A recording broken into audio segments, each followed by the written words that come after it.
இந்த உலகத்தோடைய ஆர்டரை நம்ம மாற்றினா மட்டும்தான் மனித இனம் தலைக்கும், மனித இனம் பிழைக்கும். மனித இனத்தை அழித்து, இயற்கையை அழித்து, அதில் மாறுபாடுகளை கொண்டு வந்து இந்த உலகத்தை வேறு ரூபத்துக்கு மாற்றுவதற்காக தீய சக்திகள் வேலை செஞ்சுக்கிட்டு இருக்கு.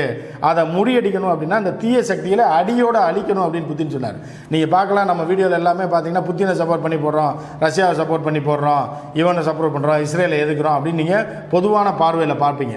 ஆனால் அது கிடையாது. நம்ம சப்போர்ட், நம்ம ஒரு இந்தியாவில் இருக்கோம். இந்தியாவை பற்றி பேசினா மட்டும் போதும், நமக்கு உலக விஷயங்களை பற்றி பேசினா போதும். எதுக்கு இஸ்ரேலுடைய அட்டகாசத்தை எடுத்து நம்ம பேசிக்கிட்டு இருக்கோம் அப்படின்னா, ஒரு பக்கம் மனிதர்களை அழித்தொழித்துக்கிட்டு இருக்கான், இன அழிப்பு பண்ணிகிட்டு இருக்கான் பாலஸ்தீனத்தில். குழந்தையிலேருந்து எல்லாத்தையும் அந்த இனமே இருக்கக்கூடாதுன்னு அழிக்கக்கூடிய தீய சக்திகள், அந்த மாதிரியான தீய சக்திகளுக்கும் இந்த அமெரிக்கா, பிரிட்டன், பிரான்ஸ் எல்லாமே சப்போர்ட் பண்ணுது. இன்னொரு பக்கம் என்ன பண்ணுறான்னா, பிரான்ஸோடைய பிரதமராக ஓரினை சேர்க்கையாளர் ஒரு ஆளை தூக்கி பிரான்ஸ் பிரதமராக போடுறாங்க.